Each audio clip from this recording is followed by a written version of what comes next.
On May 6, 2013, a phone call shattered 10 years of silence and brought hope back to families who'd almost forgotten what hope felt like. I've been missing for 10 years, and I'm here. I'm free now. This is the story of three young women who vanished, of families who refused to stop believing, and of one grandfather who kept a promise every single Sunday for a decade. Before we begin, where are you listening from today? Michelle Knight was 21 years old in the spring of 2002, and she had a son named Joey with bright eyes and his mother's smile.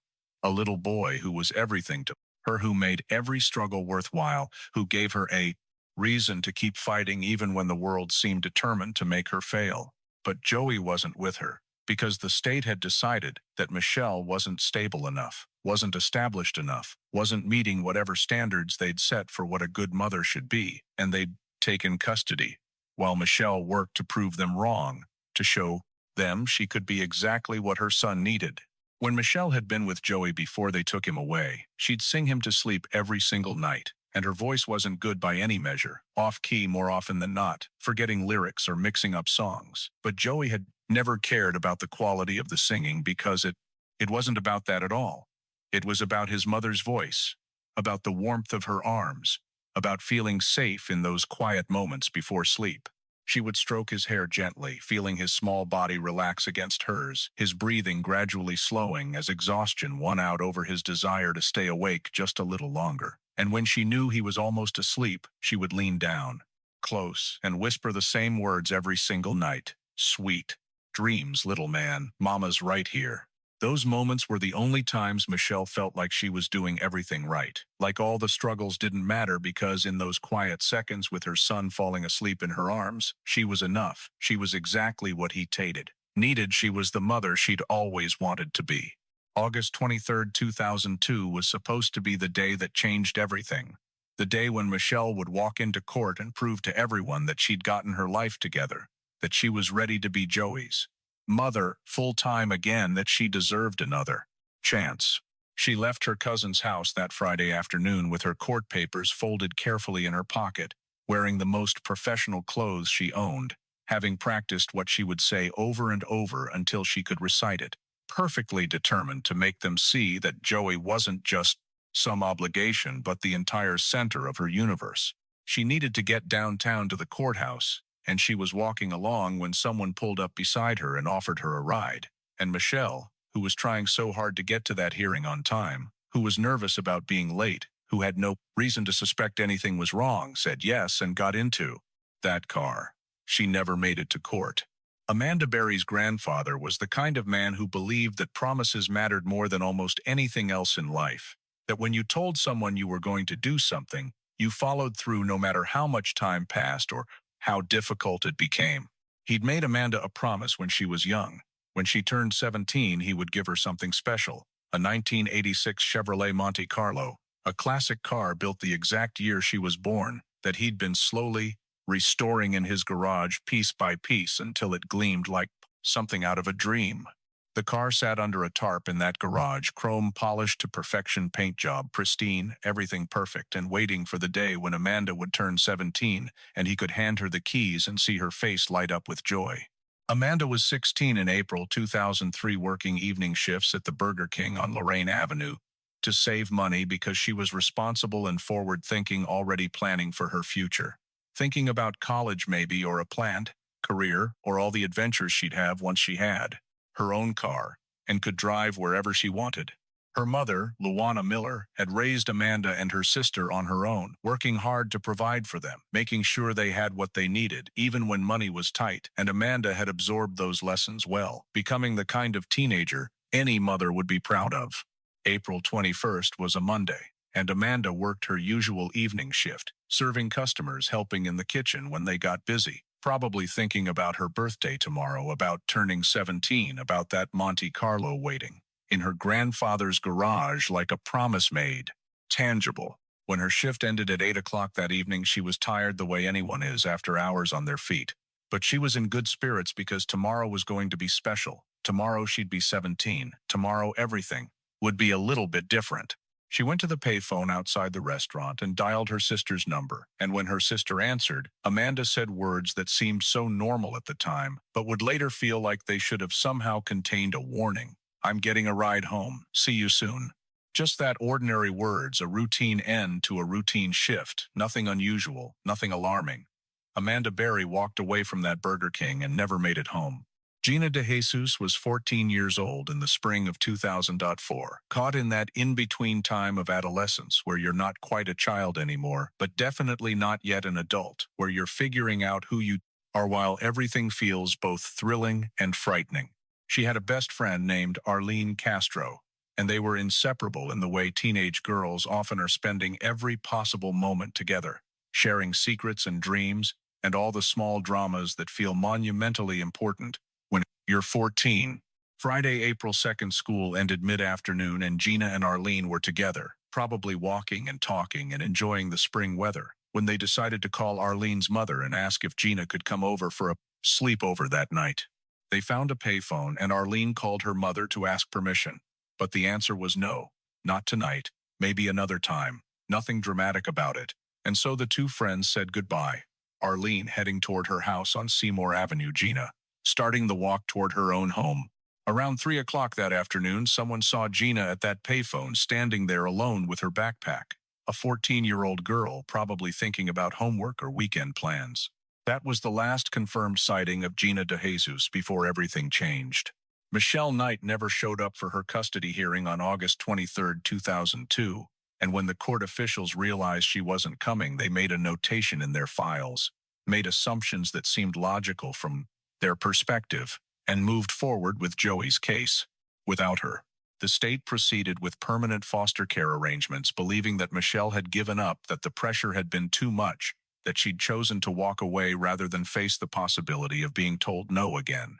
Michelle's grandmother refused to accept that explanation, refused to believe that her granddaughter would simply abandon Joey after fighting so hard, and she filed missing person reports, called the police station, demanded that someone investigate. But Michelle was 21 years old, legally an adult, and in the eyes of the system, adults have the right to leave if they want to, and there was no evidence of anything criminal, no signs of struggle, no witnesses reporting anything suspicious. The investigation was brief and perfunctory. A missing person report filed, her name entered into databases, a few phone calls made, but the resources allocated were minimal because officials believed this was a voluntary disappearance, a troubled young woman who'd walked away from her problems. After 15 months of Michelle being gone, of no new leads emerging, of the case going nowhere, despite her grandmother's persistent calls, authorities made the decision to remove Michelle Knight's name from the National Crime Information Center database. Cleveland barely noticed that Michelle Knight was missing. Amanda Berry's sister waited at home that Monday evening, watching the clock as 8:30 passed, then 9, then 9:30. And with each passing minute, the worry grew from mild concern into genuine anxiety, into full-blown panic, because Amanda always called if she was going to be late, always let people know where she was. By 10 o'clock, police were involved, and this time the response was immediate and serious, because Amanda was 16 years old, because she had no history of running away, because she'd vanished just hours before her birthday, and every instinct told investigators that something terrible had happened. Friends and co-workers from the Burger King were interviewed. The last known location was established. Search parties were organized. But despite all the immediate activity, there was no trace of Amanda, no witnesses who'd seen anything useful, no evidence that pointed in any clear direction.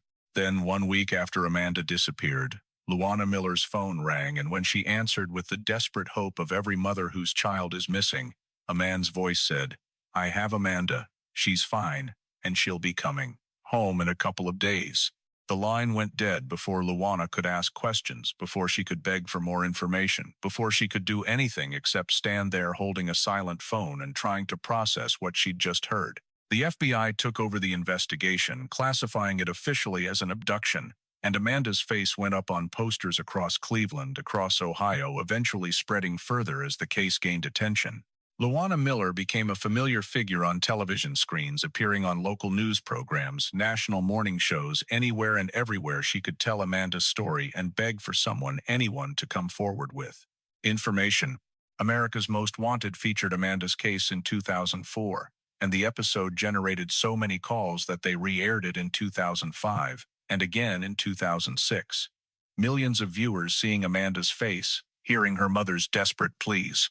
But despite all the attention, despite all the tips that flooded in, despite investigators following every lead until it dead-ended, the case remained frustratingly, devastatingly unsolved. When Gina DeJesus didn't come home on Friday afternoon, April 2, 2004, her parents knew immediately that something was catastrophically wrong, because Gina wasn't the type of teenager who stayed out without calling. It wasn't careless about letting her family know where she was. They called the police, and the response was swift, because by now Cleveland was already searching for Amanda Berry, and the disappearance of another young woman, this one only 14 years old, in the same general area sent alarm bells ringing through the investigation. Hundreds of volunteers organized searches. The FBI got involved. Media coverage was extensive from the very beginning, and every person who might have seen Gina that afternoon was interviewed, every possibility explored. The last confirmed sighting was at that payphone around 3 o'clock, and after that, nothing, no witnesses, no evidence, no trace of where she'd gone or what had happened. Gina's father became increasingly vocal when no Amber Alert was issued, when the systems that were supposed to protect children didn't activate because specific criteria hadn't been met. The Amber Alert should work for any missing child, he said repeatedly, to anyone who would listen, whether it's an abduction or whether it's a runaway. A child needs to be found. We need to change this law. The FBI released a composite sketch about a year after Gina's disappearance, describing a man in his mid-20s to mid-30s, and the sketch was distributed widely, posted everywhere. But despite thousands of people seeing it, despite tips coming in, nobody was arrested. Media began connecting Gina's case to Amanda's two young women. Similar circumstances, same area of Cleveland, and speculation grew about whether there might be a connection, whether the same person might be responsible for both disappearances. In those first months after Michelle disappeared, her grandmother kept calling the police station, kept insisting that something had happened, that Michelle wouldn't have just left. But her calls were treated as the well-meaning but misguided concerns of a family member who couldn't accept reality. Joey's foster care situation became more permanent with each passing month, and the little boy who'd fallen asleep to his mother's off-key lullabies began to adapt to his new life, began to call his foster parents by names that suggested permanence, began to forget the sound of Michelle's voice saying, "Sweet dreams, little man, mama's right here." Michelle's case was marked as low priority, filed away, essentially forgotten by everyone except her grandmother, who refused to stop calling even when it became clear that nobody was listening anymore. Amanda's mother, Luana, became consumed by the search, appearing on every television program that would have her organizing volunteer efforts, keeping Amanda's face visible, refusing to let the city forget that her daughter was out there somewhere. The physical toll of that kind of sustained stress and grief became visible over time. Luana lost weight, aged prematurely, developed a kind of exhaustion that sleep couldn't fix because it wasn't physical tiredness, but soul-deep weariness from carrying a burden that never got lighter. Amanda's grandfather, meanwhile, began a ritual that would continue for years. Every Sunday morning he went to his garage, pulled back the tarp covering that Monte Carlo, and washed it with the same careful attention he'd always given. Keeping his promise, maintaining hope through action. Neighbors would watch him out there running the hose, applying soap, drying and polishing, and they'd shake their heads with pity, thinking they were watching a man who couldn't accept reality, but he was absolutely clear about what he was doing and why. When she comes home, he'd say to anyone who asked, "This car's gonna shine." In November 2004, Luana appeared on the Montel Williams show, and a woman named Sylvia Brown, who claimed to have psychic abilities, looked directly at Luana with apparent certainty and said words that would break the mother's heart. "She's not alive, honey. I'm sorry, but your daughter is in water." Something fundamental broke in Luana that day, some last reserve of hope that had been keeping her going, and she went home and took down all of Amanda's photographs because looking at them hurt too much, now gave away Amanda's computer and clothes because keeping them felt like holding onto something that no longer existed. But Amanda's grandfather never accepted Sylvia Brown's pronouncement, and the next Sunday he was back in his garage washing that Monte Carlo, keeping his promise. Gina's family organized themselves differently, channeling their grief into activism, with her father becoming particularly vocal about missing persons protocols and Amber Alert systems. Every April 2nd, the anniversary of Gina's disappearance, the family held a vigil, and in those early years, hundreds of people attended, standing with candles in solidarity with a family that refused to let Cleveland forget. Gina's father would speak at these vigils, his voice breaking with emotion but his resolve never wavering. "Gina, if you can hear us, we're still looking. We haven't forgotten you. Come home, baby, please come home." In March 2006, Luana Miller's heart stopped beating, and the official cause was heart failure. But what actually happened was that a mother's heart broke from grief and accumulated stress, and the weight of 3 years, searching for a daughter she believed was gone. Luana never knew that Amanda was actually alive, never knew that Sylvia Brown had been completely wrong, never got to see her daughter come home. Amanda's sister now had to process not only her sister's disappearance, but also her mother's passing, had to carry the guilt of wondering if there was something she should have noticed in that phone call, some way she could have prevented what happened. Amanda's grandfather continued his Sunday ritual, washing that Monte Carlo week after week, year after year, because he'd made a promise, and promises mattered. Gina's vigils continued, though attendance began to decline. As years passed, year 5 brought 500 people, year 7 brought 200, but the family never stopped organizing them, never stopped keeping Gina's case visible. The cases grew colder with each passing year. Media coverage declined. Resources shifted to newer disappearances, and slowly, inevitably, Cleveland began to move on. But the families couldn't move on, wouldn't move on, because moving on meant accepting that Michelle and Amanda and Gina were simply gone, and acceptance felt like betrayal. Michelle's grandmother, now elderly and increasingly frail, still called the police station occasionally, though her calls had long since stopped being taken seriously. Amanda's grandfather, now in his 80s, still washed that Monte Carlo every Sunday morning, the ritual becoming part of the neighborhood's landscape, something people expected to see, though most had stopped believing Amanda would ever come home. Gina's father continued his advocacy work, helping other families navigate the nightmare of missing children, and the annual vigils continued, though by year 9, attendance had dropped to about 100 people. Our community of families who've lost someone knows that there's no instruction manual for this kind of grief, no guidebook for how to function when you don't know if your loved one is alive or gone, when you're trapped in endless uncertainty that has no clear resolution. The only choice is whether you're going to let that uncertainty destroy you or channel it into something purposeful, whether you're going to give up or keep believing even when belief seems irrational. While 3 families searched and grieved and refused to give up, while Cleveland slowly forgot, while years accumulated like layers of sediment, something was happening behind the locked doors of a house on Seymour Avenue that nobody suspected. That seemed impossible even after it was discovered.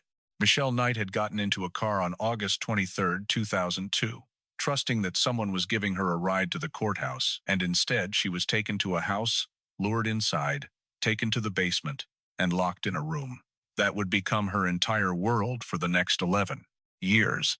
For 8 months, Michelle was alone, locked in a bedroom with windows boarded shut so no light entered, existing in perpetual darkness, where time lost all meaning, where the only markers of days passing were the sounds of footsteps on stairs, the turning of locks that meant someone was coming. The isolation was its own particular form of suffering, knowing that somewhere out there Joey was growing up without her, that he was calling someone else Mom, that he was slowly forgetting her voice and those nightly rituals, while she remained trapped, unable to reach him, unable to let him know she hadn't abandoned him. Then in April 2003, Amanda Berry was taken, offered a ride home from work, driven instead to that same house, lured inside, the same way, locked in a different room, and suddenly Michelle wasn't alone anymore, though they were kept separated, unable to communicate because isolation was part of the control.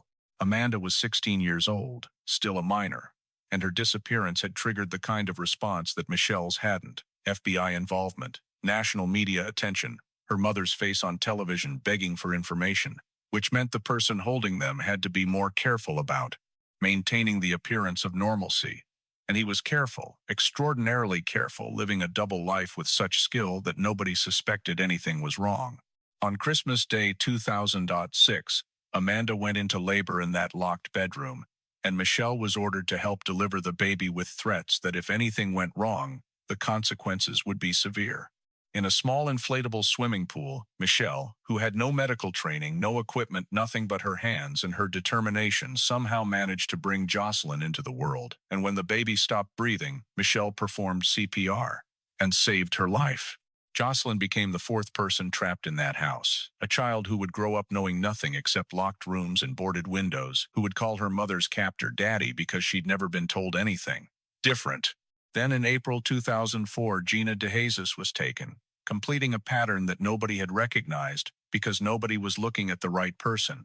Nobody suspected that someone they knew, someone familiar, someone who seemed completely ordinary was responsible. Gina was 14 years old, and what made her situation particularly devastating was that she knew and trusted the person who took her because he was her best friend's father, someone she'd eaten dinner with, someone who seemed safe. 3 young women taken over a span of less than 2 years, all held in the same house just miles from where their families were searching, all surviving year after year, while Cleveland moved on, while cases grew cold, while the person responsible lived his life in plain sight. He drove a school bus, waved to neighbors, attended community events, and in a detail that seems almost impossible to believe he even attended at least 2 of the annual vigils, held for Gina, standing in crowds of hundreds holding a candle, bowing his head during prayers, pretending to grieve, while she was locked in his basement. The years accumulated in darkness, Michelle learning to survive through adaptation, Amanda focusing on protecting Jocelyn, Gina trying to hold on to memories of her family that grew hazier with time, all 3 finding ways to endure circumstances that should have broken them. May 6, 2013, was a Monday that started like any other Monday, spring sunshine, filtering through Cleveland's trees, people going about their ordinary business, nothing remarkable about the day, until the afternoon when everything changed in ways nobody could have predicted. At 2207 Seymour Avenue, the man who'd held 3 women captive for years made a simple human mistake. He left for McDonald's and forgot to lock the big inside door, the one that had always been locked, the one that kept his prisoners contained. Amanda Berry was in her room with 6-year-old Jocelyn when she tried the door handle out of habit testing boundaries that had never moved in 10 years of captivity, except this time the door swung open. Her heart stopped, because this had happened before tests, to see if they would try to escape, and if they did, the consequences were severe. But something felt different this time. The silence was complete. There was no sense of presence, no feeling of being watched. Through the open interior door, she could see the storm door at the front of the house, bolted shut but visible. And beyond that, she could see the street, could see normal afternoon activity, could see the world she hadn't touched in 10 years, just feet away. Amanda made a decision in that moment that would change everything. She approached the storm door knowing it was locked, knowing she couldn't break through it alone, and she started screaming, "Help me, please, I'm Amanda Berry. Someone help me." Her voice carried into the street, and a neighbor named Charles Ramsey heard the desperation in that scream, heard something that made him stop eating his lunch and run toward the sound. Through the storm door's screen, he could see a young woman and a small child, both frantic, and the woman was begging him to help her get the door open, saying things that didn't make sense, but that clearly mattered more than anything had ever mattered. "Kick the bottom panel," Ramsey called out. "Try to break through there," and together they kicked at the wood until it splintered and cracked and gave way, creating a hole just large enough for Amanda to squeeze through, pulling Jocelyn after to her. For the first time in 10 years and 15 days, Amanda Berry stood outside, sunlight touching her face, fresh air filling her lungs, freedom becoming real after existing only as an impossible dream for so long. She stumbled to another neighbor's house, and when they opened their door and saw her standing there with a child trembling and crying, they led her inside and handed her their phone. Amanda dialed 911 with shaking fingers, and when the dispatcher answered with calm professionalism, Amanda said words that would stop an entire city. "I'm Amanda Berry. I've been missing for 10 years and I'm here. I'm free now." The dispatcher went silent for a heartbeat, processing what she'd just heard, because Amanda Berry was a name from a case that was 10 years old, a teenager who'd vanished and was never seen again. "You're Amanda Berry?" the dispatcher asked, needing confirmation. "Yes, I've been on the news for the last 10 years. Police were dispatched immediately, multiple units converging on Seymour Avenue, and when they entered 2207 with weapons drawn, calling out as they moved through the house, they found not just Amanda, but two more women. Michelle Knight emerged from a bedroom and threw herself into an officer's arms, saying over and over words that contained 11 years of waiting. You saved me, you saved me, you saved me. From another room came Gina DeJesus, 9 years after she'd disappeared at age 14. Alive, surviving, finally free. Three women walked out of that house on a Monday afternoon in May. Michelle Knight, Amanda Berry, and Gina DeJesus, along with 6-year-old Jocelyn. And the news spread through Cleveland like lightning, racing through social media, hitting national news within minutes. Amanda Berry found alive after 10 years and two more women with her, all three surviving the impossible. The man responsible for holding three women captive was arrested within hours at a McDonald's parking lot eating lunch, completely unaware that his prisoners had escaped, and when police approached him, he didn't resist. His name was Ariel Castro. He was 52 years old, and he'd been living in plain sight for a decade, while holding three women in his house: a school bus driver, a neighbor. People knew someone who seemed ordinary enough that nobody had ever suspected what was happening behind his locked doors. The investigation that followed revealed details that shocked even experienced detectives who thought they'd seen everything, because the systematic nature of the captivity, the length of time it had lasted, the fact that Castro had managed to hide three women in a residential neighborhood for years seemed almost impossible to comprehend. The house at 2207 Seymour Avenue became a crime scene, and as investigators processed every room, the full scope of what had happened began to emerge. Boarded windows that let in no natural light, locked bedrooms, evidence of long-term imprisonment that had lasted nearly a decade. Michelle Knight had been taken first in August 2002, when she was 21 years old, and on her way to a custody hearing for her son, and she'd endured the worst of the violence over the years, had been subjected to repeated physical harm that would require extensive medical treatment. Amanda Berry had been taken in April 2003, the night before her 17th birthday, when she'd called her sister saying she was getting a ride home from work, and she'd given birth to Jocelyn on Christmas Day 2006, while being held captive. Gina DeJesus had been taken in April 2004 when she was 14 years old and walking home from school, and she'd been taken by someone she knew and trusted, her best friend's father, which made the betrayal particularly profound. Castro had maintained his double life with extraordinary care, driving his school bus every morning, attending community events, even attending vigils for Gina while she was locked in his basement, and nobody had suspected anything because he was good at seeming normal, at maintaining the facade. The investigation revealed his history of violence toward his ex-girlfriend, the mother of his children, who'd suffered broken bones and brain injuries from his attacks, who'd obtained restraining orders that were later dismissed, who'd passed away in 2012 from complications related to those injuries. It revealed that Castro had his own history of abuse, subjected to harm as a child by family members, a cycle of violence that he'd perpetuated onto others. But that history explained nothing, excused nothing, simply provided context for how someone becomes capable of such sustained cruelty. The charges against Castro began to accumulate as investigators documented the full extent of what he'd done. Counts would eventually reach 937 separate offenses covering nearly 11 years of captivity.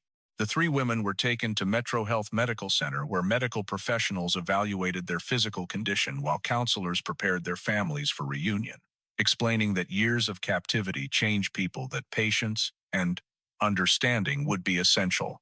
Amanda's sister arrived first, walking into the room where Amanda sat, and Amanda was 27, now no longer the 16-year-old. Her sister remembered, but it was her alive, and they held each other and cried with no words at first, just the reality of physical presence. After 10 years of absence, Amanda's grandfather came later, moving slowly because he was elderly now, and when he saw his granddaughter he couldn't speak, just held her hand, and later he would tell her about the Monte Carlo, about washing it every Sunday for place, 10 years about keeping his promise. Gina's parents saw their daughter, who was 23, no longer the 14-year-old who disappeared, and 9 years had passed. 9 years of childhood and adolescence stolen, and the reunion was emotional and overwhelming and complicated by all the time that had been lost. Michelle's grandmother arrived to see her granddaughter after 11 years, and Michelle had to process not only her own experience but also the knowledge that Joey was 15 now, had been adopted, was settled in his life, and that the custody hearing she'd been trying to reach on the day she was taken had proceeded without her. Jocelyn's situation was particularly complex because the 6-year-old had never known anything except captivity, had called Castro daddy for her entire life, and Amanda had to begin the difficult process of explaining that the man Jocelyn thought was her father was actually someone who'd hurt her mother. None of the reunions were perfect or instant. There was no magical moment when everything clicked back into place and the lost years disappeared, because healing from that kind of sustained difficulty takes time and patience and tremendous support. The families wanted privacy, but media had surrounded the hospital, so lawyers were hired to manage the attention, and a statement was released thanking the public while requesting space and time for the women to begin their recovery. Our community of survivors knows that reunion isn't the end of the story but the beginning of a different kind of challenge, that the moment of rescue is just the start of a long process of rebuilding lives that were interrupted, of processing experiences that most people can't imagine, of learning to exist in freedom after years of captivity. On July 26, 2013, Ariel Castro stood in court and pleaded guilty to 937 counts in exchange for life in prison plus 1,000 years, without possibility of parole, avoiding trial, and the potential for capital punishment. At the sentencing hearing on August 1st, Michelle Knight stood before the court and addressed Castro directly, and her words were powerful and clear. "You took 11 years of my life away. I spent 11 years in difficulty. Now your consequences are just beginning. I will overcome all that has happened, but you will face repercussions for your actions. I will live on. You will think every day about what you inflicted on us. I can forgive you, but I will never forget." Castro was sentenced to life plus 1,000 years without possibility of parole, fined $100,000, and all his property was forfeited to Cuyahoga County.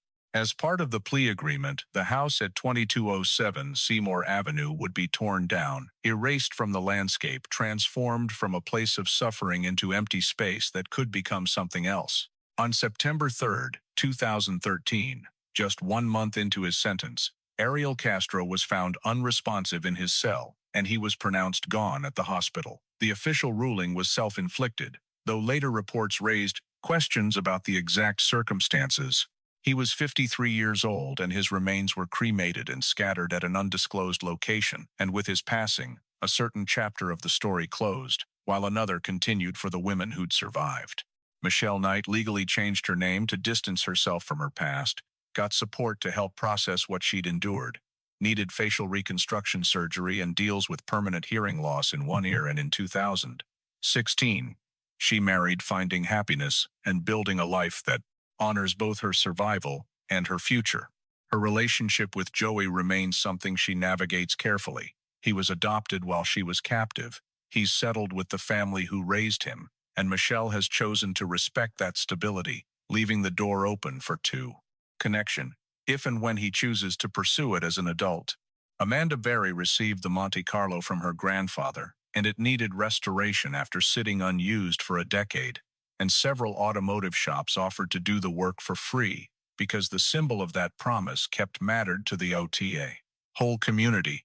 In February 2017, Amanda joined the staff of a Cleveland television station, hosting segments that report on missing persons cases, using her platform to help other families experience the kind of reunion hers had, honoring her mother's memory. By continuing the advocacy, Luana had begun. Gina DeJesus began volunteering with Amber Alert programs, the systems her father had fought so hard to reform, offering support to families of missing children, turning her experience into a resource for others, demonstrating that survival can become purpose. In 2015, both Amanda and Gina received honorary diplomas from John Marshall High School, recognition of the education that had been stolen from them during their years of captivity. The three women stay in touch with each other, connected by shared experience that nobody else can fully understand, supporting one another through the ongoing process of healing that continues years after their rescue. The house at 2207 Seymour Avenue was demolished on August 7, 2013, and Michelle attended the demolition, handing out yellow balloons representing missing children, and Gina's aunt operated the equipment that brought the structure down. As of 2018, a park and garden occupies the space where that house once stood, transformed from a place of darkness into a space where children play, where the community gathers, where light has replaced what was hidden for so long. This story teaches us truths that extend far beyond Cleveland, far beyond these three specific cases, into universal lessons about human nature and community responsibility, and the power of refusing to give up. First, it teaches us that those who would harm others often hide behind masks of normalcy. That the person driving a school bus, attending community gatherings seeming perfectly ordinary, can be harboring darkness that nobody suspects, because we see what we expect to see. And what we expect is that familiar faces are trustworthy. Ariel Castro attended vigils for Gina DeJesus while she was locked in his basement, maintained relationships with both families, drove past police every single day on his bus route, and nobody suspected him because he'd successfully created a persona that seemed entirely unremarkable. And the lesson here isn't to become paranoid about everyone around us, but rather to pay attention when small things seem off, to trust instincts that suggest something might be wrong. Second, this story teaches us about the power of persistent belief about families who refuse to accept that their loved ones were simply gone, even when years passed without answers, even when authorities suggested moving on, even when the presenters refempted dine. Entire community had largely forgotten. Amanda's grandfather washing that Monte Carlo every Sunday for 10 years wasn't denial or delusion, but a conscious choice to maintain hope through action, to keep a promise, even when keeping it seemed impossible to demonstrate, through weekly ritual, that giving up wasn't an option. And that choice, that stubborn, persistent choice to keep believing, mattered. Gina's father organizing vigils year after year, keeping his daughter's case visible, even as attendance declined, advocating for policy changes that would help other families, was making a similar choice, channeling grief into purpose, refusing to let time erase his daughter from community memory. Michelle's grandmother, calling the police station repeatedly even when her calls stopped being taken seriously, was insisting that her granddaughter mattered, that Michelle deserved to be searched for, that assumptions about why she'd disappeared needed to be questioned.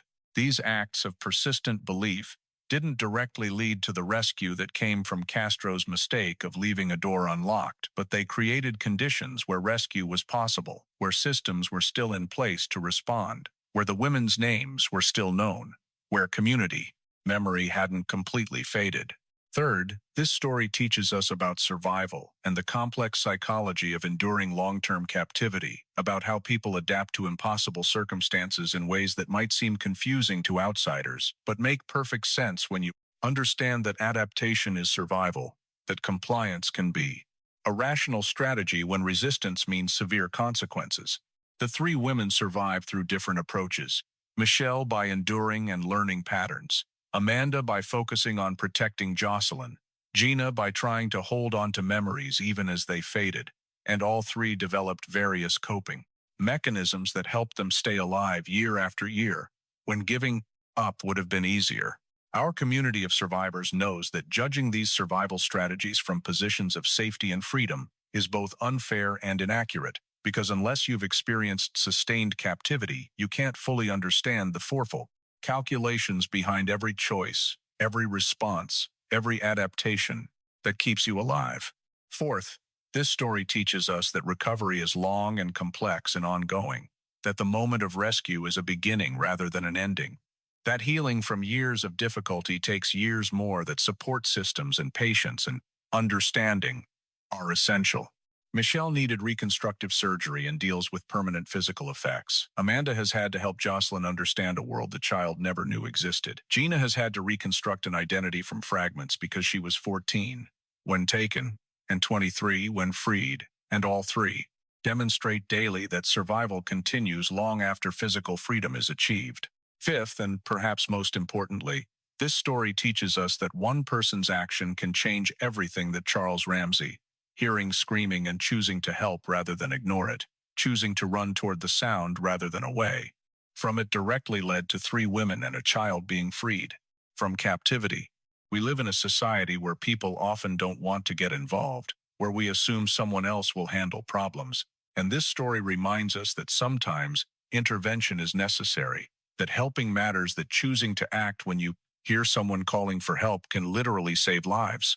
The 1986 Chevrolet Monte Carlo sits in Amanda Berry's driveway, now fully restored chrome, gleaming in the sunshine. Paint perfect, every detail exactly as her grandfather imagined when he first made that promise years ago. Every time Amanda drives that car, she thinks about Sunday mornings and soap and water, about a man who kept his promise through a decade when everyone thought he'd lost his mind, about the power of refusing to accept that someone you love is simply gone. The car represents more than just a gift. It represents stubborn persistence of hope, the refusal to let grief turn into acceptance, the daily choice to act as if belief is reasonable even when all evidence suggests it isn't. When Amanda's grandfather washed that car on Sundays, neighbors would watch and shake their heads with pity, thinking they were witnessing someone who couldn't let go, but what they were actually seeing was love in its purest form. Love that doesn't give up. Love that maintains hope through action. Michelle, who now goes by a different name she chose for herself, has built a life that includes marriage and advocacy, has transformed her experience into support for others, has shown that surviving the worst things imaginable doesn't mean those things define you forever. Her relationship with Joey remains something she navigates with tremendous grace, respecting the life he's built with his adoptive family, while remaining open to connection when and if he chooses, demonstrating a kind of love that puts his needs above her own desires.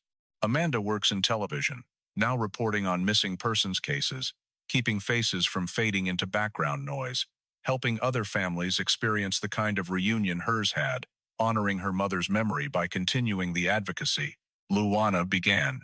Gina volunteers with Amber Alert programs, offering support to families navigating the nightmare of having a missing child, turning her own experience into a resource that helps others cope with similar circumstances. The three women stay in touch, connected by shared experience that nobody else can fully understand, supporting each other through ongoing healing, demonstrating that survival creates bonds that last beyond the circumstances that created them.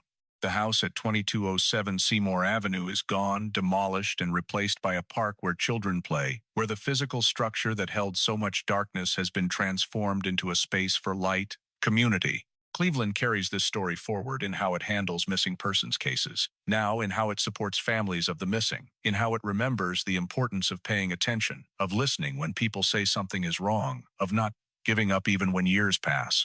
The city learned that those who would harm others can hide in plain sight, that community vigilance matters, that every missing person deserves attention regardless of circumstances. And most importantly, Cleveland learned that hope, stubborn, persistent, refusing to die even when rationality suggests it should, can sometimes be rewarded in ways that seem miraculous, that families who keep believing, who keep searching, who keep washing cars and holding vigils and making phone calls, are sometimes proven right.